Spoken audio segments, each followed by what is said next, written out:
फर्क देखना है ना तुझे दोनों में, वो देख। आज मैं तुझे फर्क ही दिखाता हूँ, चल। ये देख, ये है फर्क। इन्हें चुना है मैंने तुझसे शादी करने के लिए। अरे देख कितना पैसा है इनके पास, अरे कितनी बड़ी गाड़ी है।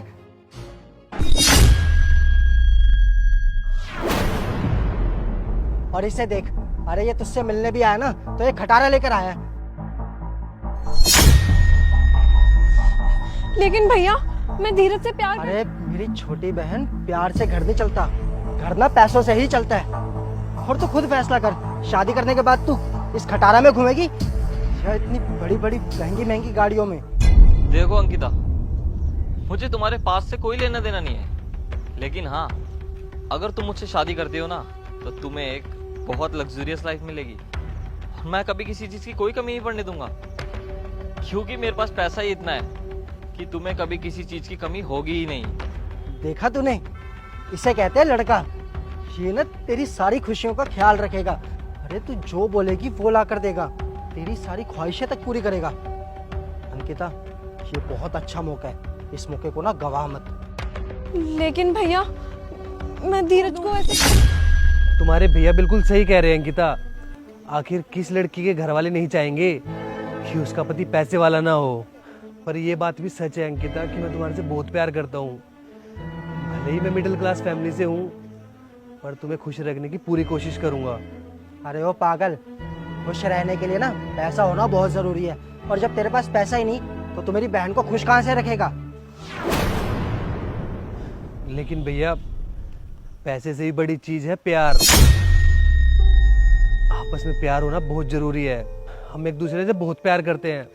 और रही बात पैसे की, भले ही आज मेरे पास पैसा ना हो, पर कल को तो मेरे पास भी पैसा आ ही जाएगा ना।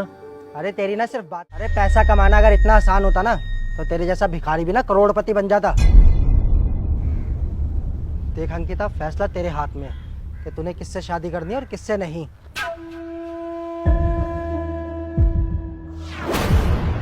और एक बात याद रखियो, मैं तेरी शादी इससे कभी नहीं होने दूंगा। अंकिता, अरे है क्या उसके पास? इसकी औकात क्या है मेरे सामने? अरे इससे ज्यादा तो मेरे घर के नौकर कमा लेते हैं। अंकिता, अगर तुम्हें मुझसे शादी करनी है ना तो मुझे अभी के अभी बता दो, वरना मैं यहाँ पे अपनी बेइज्जती करवाने नहीं आया हूँ। जा रहा हूँ मैं यहाँ से। देख अंकिता, मैं तुझे फिर दोबारा समझा रहा हूँ, इससे अच्छा मौका ना तुझे कभी नहीं मिलेगा।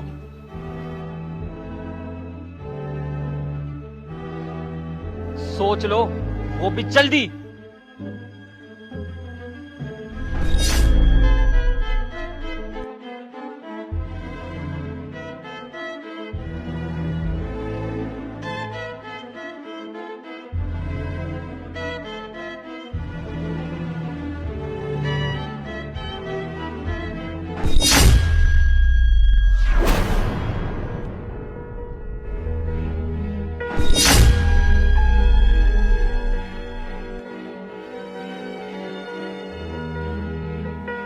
अंकिता, अरे अंकिता मेरे पास। अब क्या अंकिता अंकिता कर रहा है? मैंने तुझे पहले ही समझाया था कि इस दुनिया में ना सबसे बड़ा है पैसा, और जिसके पास पैसा होता है वो कुछ भी हासिल कर सकता है। चली गई ना तुझे छोड़कर, अपने मुंह से उसने तुझे मना कर दिया, और अभी भी बेशर्मों की तरह यहाँ पर खड़ा हुआ है। चल निकल यहाँ से। अगर उसने मुझे घर वालों की वजह से छोड़ा होता ना तो मुझे दुख नहीं होता, पर उसने मुझे पैसे के लिए छोड़ा है, इस बात का दुख है मुझे। वैसे एक बात तो मुझे समझ में आ गई कि प्यार की कोई वैल्यू नहीं है पैसे के आगे।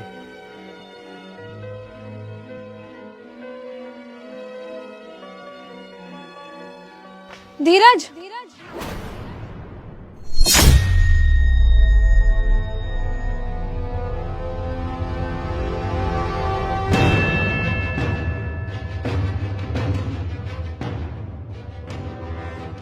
कहाँ जा रहे हो? एक बार मेरी बात तो सुनो। अरे क्या बात सुनूं तुम्हारी? यही कि तुम मुझसे नहीं उससे शादी करना चाहती हो।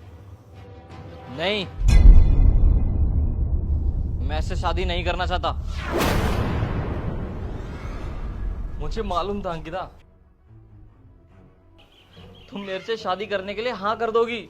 नहीं राहुल, मैंने शादी के लिए हाँ नहीं किया है। सिर्फ और सिर्फ धीरज से प्यार करती हूँ। और प्लीज़ मैं तुमसे रिक्वेस्ट करती हूँ, मेरे भाई को मना लो प्लीज़, क्योंकि अगर मेरी शादी धीरज से नहीं हुई ना, मैं जहर खा के अपनी जान दे दूँगी। प्लीज़ मेरे भाई से बात कर लो, प्लीज़ तुम मेरे भाई से बात कर लो ना कि तुम मेरे से शादी नहीं करना चाहते। मैं ये शादी नहीं कर पाऊंगी। देखो, तुम रो मत, मैं सब समझ गया। तुम चिंता मत करो, तुम्हारे भैया से मैं बात करूंगा।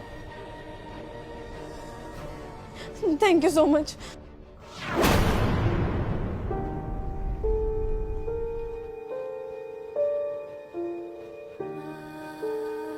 देखिए, मैं आपकी बहन से शादी नहीं कर सकता, क्योंकि वो मुझसे नहीं, उससे प्यार करती है। और आप मेरी मानो तो आप इसकी शादी उनसे करवा दो, वरना आपका एक फैसला हम तीनों की जिंदगी बर्बाद कर सकता है।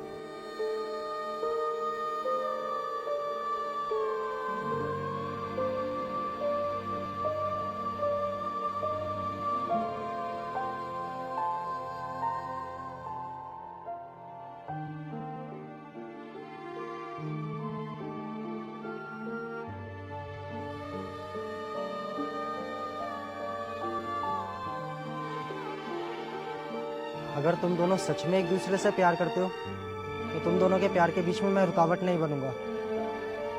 तुम अपने माता पिताजी को बुला लो, हम बैठकर बात कर लेंगे। ठीक है भैया। थैंक यू भैया।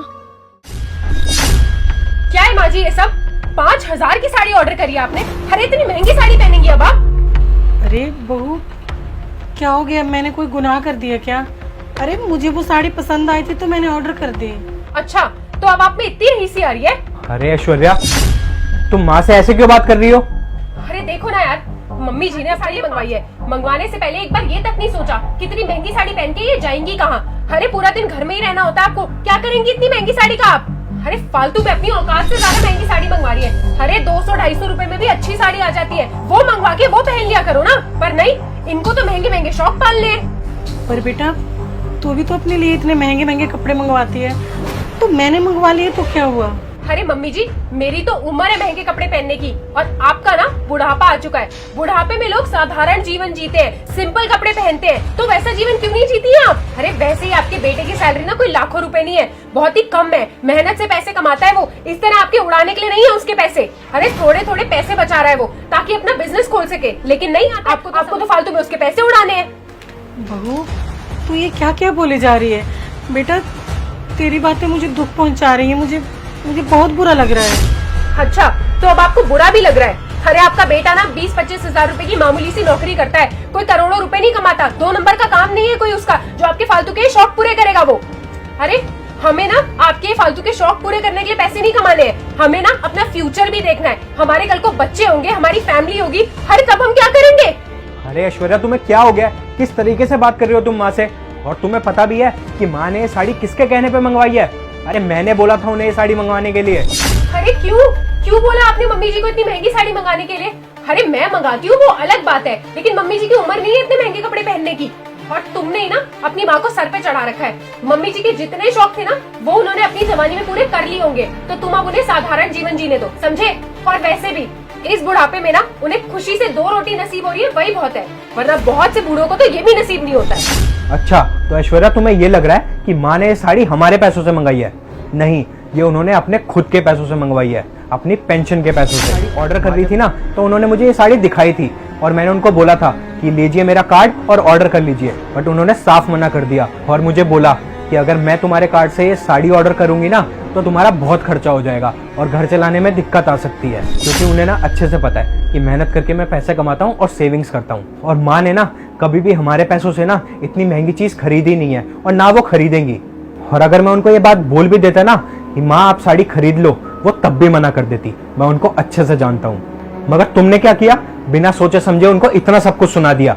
अरे वो शुरू से अपने शौक मारती आई हैं ताकि हमें कोई दिक्कत ना हो। बहू, तुम्हें पता है, जब तुम्हारी शादी हुई ना, तो हमारे पास इतने पैसे नहीं थे, कि हम तुम्हें महंगे महंगे कपड़े या गहने दे सकें, लेकिन फिर भी मैंने अपना सारा जेवर तुम्हें दे दिया और तुम्हारी शादी में किसी चीज़ की कमी नहीं रखी। छोटी ख्वाहिश को मैंने चाहे कैसे भी पूरा किया। जब तुम्हें शादी करके इस घर में लाए ना, तो मैंने ये नहीं सोचा कि मैं अपनी बहू लाई हूँ। मुझे ये लगा कि मैं अपने लिए बेटी लेकर आई हूँ। और शायद मैंने भरत की भी कई बातों को नहीं माना, लेकिन तुम्हारी कभी कोई बात नहीं टाली मैंने। तुमने जो कह दिया बस पत्थर की लकीर। मैंने शायद इतना प्यार तो मैंने अपने कभी बेटे को भी नहीं किया होगा जितना मैंने तुम्हें किया। और बहू, तुमने मुझे इस साड़ी के लिए कितना कुछ सुना दिया। अरे एक बात जान तो लेती, मुझसे पूछ तो लेती कि मैंने कैसे और किसके पैसों से ये साड़ी मंगवाई है। मुझे भी पता है कि मेरा बेटा कितनी मेहनत से पैसे कमाता है, उसका भी परिवार है। मैं कभी भी उसके पैसों को गलत जगह नहीं खर्च करूंगी। लेकिन बेटा, तुमने आज ना बिल्कुल मेरा दिल तोड़ दिया।